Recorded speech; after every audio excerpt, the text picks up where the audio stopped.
9. 마음은 누구의 것인가? 내 속에 또 다른 나. 우리가 그리스도를 통해 구원을 얻게 되어도 육신이란 놈이 있어서 항상 생활에서 걸림돌이 된다는 것은 잘 알고 있을 것이다. 이 깊은 재성을 가진 육신이란 내 안에서 각종 탐심을 이루고 또 우리 지체 중에 역사하여 사망의 열매를 맺게 한다. 그리하여 사도 바울도 로마서 7장을 통해 내 안에 또 다른 내가 있어 각종 탐심을 이루며 나를 죄로 끌고 가는 또 다른 나를 바라보면서 탄식하였다. 로마서 7장 22절부터 24절. 그러므로 내가 한 법을 깨달았노니 곧 선을 행하기 원하는 나에게 악이 함께 있는 것이로다. 내 속사람으로는 하나님의 법을 즐거워하되 내 지체 속에서 한 다른 법이 내 마음의 법과 싸워 내 지체 속에 있는 죄의 법 아래로 나를 사로잡아 오는 것을 보는도다. 오라, 나는 공고한 사람이로다. 이 사망의 몸에서 누가 나를 건져내랴. 그러니까 내가 원하는 바 선은 행하지 아니하고 도리어 원치 아니하는 바 악을 행하는 또 다른 내가 있음을 지적한다. 이 양극단의 갈등에 부딪히면서 나의 신앙은 실생활에서 풀리지 않는 숙제를 안게 된다. 이는 내가 하나님 뜻대로 살고자 하는데 그것이 쉽지 않는 것은 탐심과 욕정 같은 죄의 뿌리가 내 속에 따리를 들고 있기 때문이다.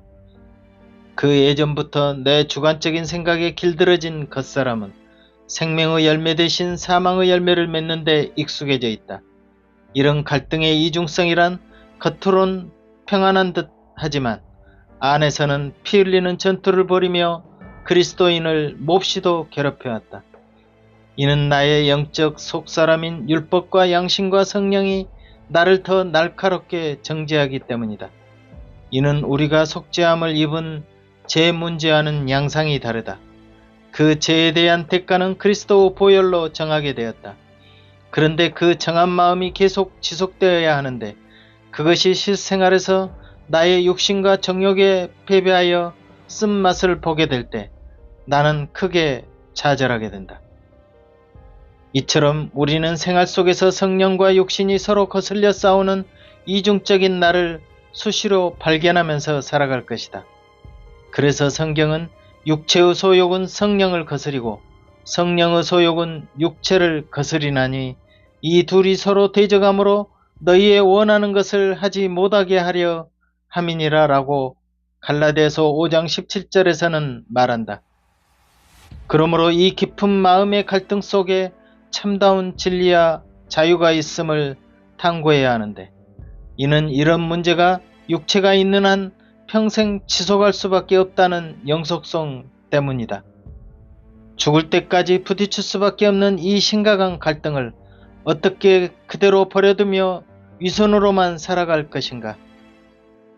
이런 판단의 이중성은 자신을 속이고 있다는 고통이 따른다. 다시 풀이하자면 이상의 거울이란 시처럼 거울 속에 또 다른 나와 부딪히는 갈등이다. 거울 안에서 그는 항상 내가 오른손을 내밀면 왼손을 내민다. 왼손을 내밀면 그는 오른손을 내민다. 그런데 그라는 거울 속에 또 다른 내가 허상이 아니라 실제 존재한다는 사실에 여간 믿고 당황스러울 수밖에 없다. 이런 이중성은 마치 태양을 가린 구름처럼 진정한 빛을 가리는 방해 요소가 분명하다. 내가 예전 살았던 시골에는 작은 호수 하나가 있었는데 나는 밤이면 산책을 나갔다. 그런데 그 호수에 비친 달이 너무 아름다워 한참을 앉아있다가 오곤 했다. 그때 그 달은 실제의 달과는 비교할 수 없을 정도로 신비스러워 그 비경에 흠뻑 빠졌던 것이다. 은은한 물 위의 달은 조각나 부서졌다 합쳐지기를 반복한다. 찬바람이 불면 달빛 물결은 은빛으로 흩어지며 얼마나 애잔하게 흔들리는가. 그 호수 주변의 나무와 숲까지 하나로 어우러져 환상적 세계를 그려낸다. 그 장면을 통해 나는 호수에 비친 달에 빠져드는 것은 또 다른 나와 같다는 생각을 해보곤 했다. 내 겉사람은 성령과 달리 육체적 재미와 즐거움에 흔들리는 또 다른 나의 허상이다. 이 거짓은 내 생활 속에서 끊어야 할 탐심과 정욕에 대한 죄의 뿌리와 많이 닮아 있었다. 이 탐욕스러운 나는 너무 과하게 무언가를 취하게 되면 마치 물이 끓어넘치듯 내게 고통과 해를 주게 된다. 그런데 참으로 이상한 것은 내가 하찮게 여기는 새나 곤충에게는 이런 고통 같은 것은 없어 보였다. 그들은 과욕을 부리거나 양심과 성령이라는 이중성에는 시달리지 않을 것 같았다. 그렇다면 왜 우리에게는 이런 갈등 자체가 일어나는 것일까? 분명 자연을 통해 하나님의 섭리를 보여주는 것이 무언가가 있을 듯 싶었다. 단 확실한 것은 내 속에 또 다른 내가 있다는 사실이었다. 마치 고치 속에 갇혀있는 애벌레처럼 나라는 어둠 자체에 갇혀있어 무한 세계를 느낄 수 없었다. 나는 한 마리 애벌레였다. 그래서 이 겉껍질인 내가 없어져야만 내 마음이 편하고 하나님께 더 가까이 나아갈 수 있을 것만 같았다. 나는 어찌됐든 이 나를 죽여보려고 갖은 애를 썼다. 그런데 이놈은 내가 죽이려고 하면 할수록 나를 알아채고는 더 살아나서 나를 괴롭히는 것이었다. 말씀으로 치고 내 의지와 각오로 칼날을 들이대도 쉽게 죽어 나자빠지지 않는 끈질긴 것이었다. 이는 내 육체와 함께 오랫동안 한 짝이 되어 육신의 욕구라면 어떤 것이든 다 잘 들어주는 그 옛 자아가 점체 바뀌지 않는 것이었다. 이런 내가 혹 잘못된 것일까? 제사함을 받아 내 마음이 깨끗해진 것은 사실인데 왜 이런 고질적 병폐가 남아있는 것일까? 내가 혹 잘못 신앙을 살아가는 것은 아닐까 고민되었다.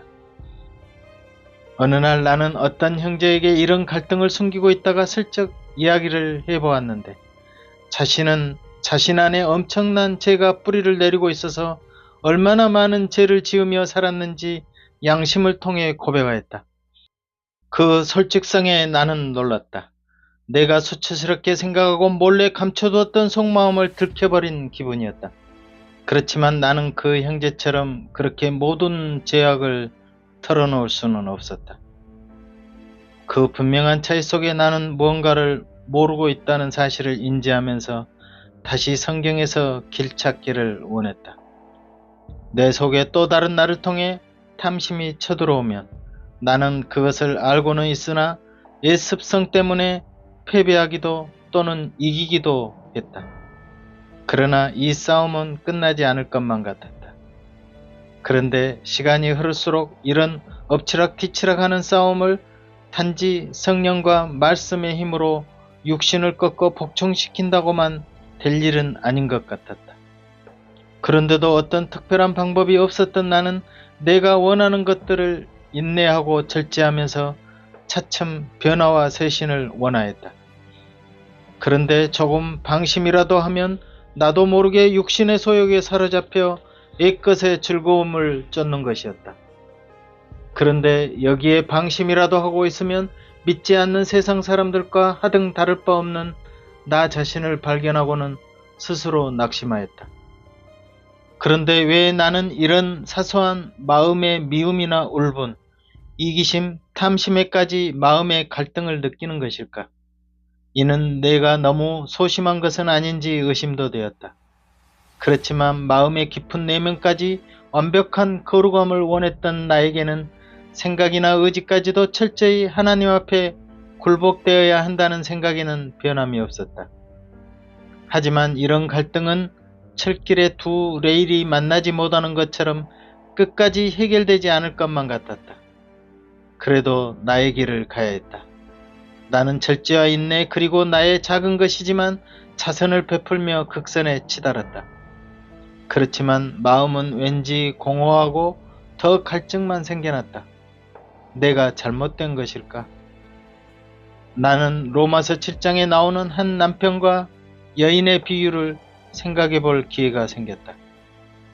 율법이란 남편은 거룩하고 선하며 그 어떤 것도 흠잡을 만한 것이 없는 완전 그 자체이다. 그런데 이 남편과 사는 여인은 그에 따른 마땅한 행위를 할 수 없어 세상에 자주 빠지곤 한다. 그들은 절름발이처럼 항상 맞지 않을 뿐이다. 선을 따라야 할 남편의 뜻에 이 여인은 원치 않는 악에 빠지곤 한다. 이 갈등의 해결점은 다른 남자에게 시집가면 되는데 이는 남편 생전에 다른 남자에게 가면 음부가 되므로 돌에 쳐맞아 죽을 처지로 허용되지 않는 세계다. 이 극단에서 여자가 좀 편하게 살 방법이란 차라리 죽어버리는 것이다. 아니면 남편이 죽을 때까지 기다리는 것인데 둘 다 불가능한 일이었다. 남편과 여인의 이 양극단의 부조화는 죽을 때까지 이어질 수밖에 없으므로 불행하다. 어느 한쪽이 죽어야만 해결되는 사항이다.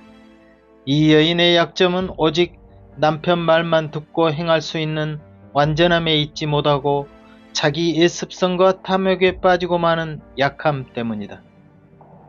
왜냐하면 그녀는 수가상 여인처럼 남편 5이 있었는데 만족하지 못하여 또 다른 남자를 택하여 살 정도였기에 과거의 자기가 온전히 버려지지 않았기 때문이었다.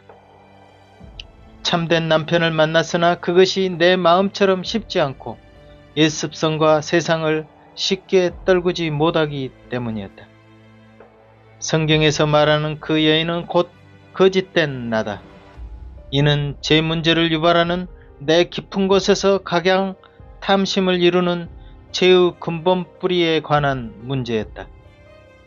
어느 정도 이길 수 있는 행함의 죄가 아닌 마음에서 나를 이겨버리고 마는 그 근본 죄성이 뼈 깊이 박혀 있었다. 욕심이 잉태한 즉 죄를 낳고 죄가 장성한 즉 사망을 낳는다고 성경은 말한다. 이는 죄를 일으키게 하는 근본적 악의 원천인 것이다. 그러므로 이를 해결하지 않고는 내게 진정한 자유는 없을 것이다. 또 내게서 참된 사랑은 나오지 않고 오히려 분별과 비교가 생겨 나를 괴롭히게 하는 요인의 것으로 이중적 위선이었다. 이는 내게 분명 또 다른 내가 있기 때문일 것이다. 그러기에 성경은 엉겅퀴에서 무화과를 딸 수 없다고 말한다. 한 샘물에서 쓴물과 단물이 나올 수 없듯이 두 마음을 품을 수 없다고 말한다. 나는 수가성 여인처럼 진리에 대한 갈증이 또다시 일어날 수밖에 없었다. 그래서 내가 할 일은 제발 나로 하여금 다시는 물 기르러 오지 않게 영원한 생수 좀 주십시오 라고 기도하는 길밖에 없었다. 내게 주님의 보혈 이외에도 아직 갈증이 있었던가. 나는 호수 속에 비친 허상의 달을 보고 사는 존재다. 참된 것보다 헛된 것에 더 마음을 쏟고 있다. 마치 꿈속의 환상을 현실보다 더 즐기는 편이다. 그렇지만 깨어나 보면 어느 것이 참된 것인 줄 알면서 다시 마음을 가다듬는다. 그리하여 나에게는 진정한 자유가 없다. 나의 탈출구는 어딘가에 막혀 있었다. 나는 마치 애벌레처럼 고치 속에 갇혀 있었다. 나비의 세상을 알면서도 어쩔 수 없이 갇혀있는 고추 속 애벌레다. 또 장용하고 요한 시집의 단편 소설에 나오는 동굴 속에 갇힌 토끼였다. 바깥의 환한 세상을 내다보면서도 도저히 뚫고 나갈 수 없었던 그 토끼는 결국 온몸으로 벽을 뚫어 밖을 나갔지만 강렬한 햇살 때문에 그 자리에서 죽을 수밖에 없었다. 나는 어쩌면 밖에 나가서 죽은 토끼보다 못한 존재였다. 내 안을 살피는 냉철한 거울이 내 앞을 가로막고 서 있었지만 그 거울은 쉽게 깨어지지 않았다. 나는 병 속에 갇힌 가엾은 새처럼 창공을 훨훨 날 수 없었다. 자유가 그리울 뿐이었다. 서미스 모험의 달과 6펜스라는 소설 제목이 떠오른다.